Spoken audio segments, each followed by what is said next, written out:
விழுப்புரம் அருகே ஆபாச வீடியோவை காட்டி மிரட்டி 6 மாதங்களாக தொடர்ந்து தன்னை பாலியல் பலாத்காரம் செய்து சித்திரவதைக்கு ஆளாக்கியதாக திமுக வானூர் மேற்கு ஒன்றிய பொறுப்பாளர் மீது திருமணமான பெண் ஒருவர் அளித்துள்ள புகார் பரபரப்பை ஏற்படுத்தியுள்ளது.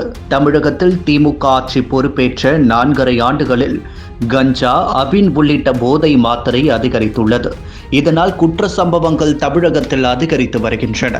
பெண்களுக்கு பாதுகாப்பு இல்லை, வீட்டில் உள்ள பெண்களுக்கும் பாதுகாப்பு இல்லை. வேலைக்கு செல்வோர், சாலையில் நடந்து செல்லும் பள்ளி பெண் பிள்ளைகளுக்கும் இந்த ஆட்சி பாதுகாப்பு இல்லை. முதல்வர் கும்பகர்ண தூக்கத்திலிருந்து வருகிறார்.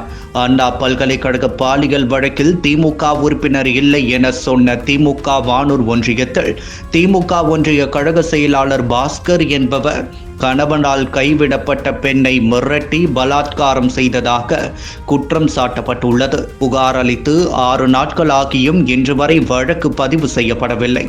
6 மாத காலம் ஆதரவற்ற பெண்ணை வன்கொடுமை செய்யப்பட்ட வழக்கில் திமுக பிரமுகர்கள் மீது ஸ்டாலின் தலைமையில் காவல்துறை ஏன் நடவடிக்கை எடுக்கவில்லை என்றே சொல்லப்படுகிறது.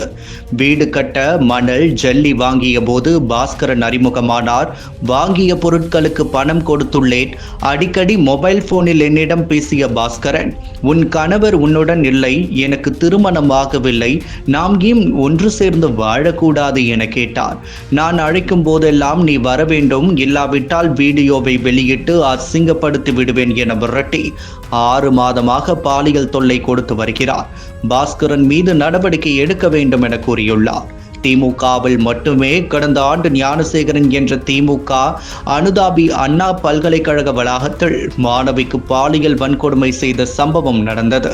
அதன் பிறகு இளைஞர் அணியை சேர்ந்த தெய்வசெயல் என்பவரும் பெண்ணை கட்டாயப்படுத்தி பாலியல் வன்கொடுமை செய்த சம்பவம் எல்லாம் நடந்தது.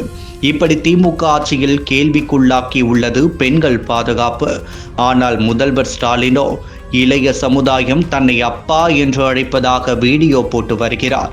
இந்நிலையில்தான் விழுப்புரம் மாவட்டம் திமுக வானூர் மேற்கு ஒன்றிய பொறுப்பாளர் மீது நடவடிக்கை எடுக்க கோரியும் பாதிக்கப்பட்ட பெண்ணிற்கு உரிய நிவாரணம் கிடைக்க வேண்டும், வழக்கில் நடவடிக்கை எடுக்க வேண்டும், காவல்துறை உடனடியாக குற்றவாளியை கைது செய்ய வேண்டும், பாதிக்கப்பட்ட பெண்ணிற்கு நாளைக்கு ஏதேனும் நடந்தால் திமுகவினர் தான் பொறுப்பு, குற்றவாளி கைது செய்யப்படவில்லை என்றால் அதிமுக சார்பில் ஓரிரு நாளில் மிகப்பெரிய போராட்டம் நடைபெறும் என முன்னாள் அமைச்சர் CV சண்முகம் தெரிவித்துள்ளார். மக்களும் அதிமுக ஆட்சியே பரவாயில்லை என்ற நிலைமைக்கு வந்துள்ளனர். திமுக ஆட்சி துவங்கியதிலிருந்து யாருக்கும் பாதுகாப்பு இல்லாத சூழ்நிலை நிலவி வருவதால், ஆட்சி முடியும் நேரத்தில் கூட பிரச்சனை நிலவி வருவதால் கட்டாயம் ஆட்சி மாற்றம் தேவை என்ற நிலைக்கு மாறியுள்ளனர் பொதுமக்கள்.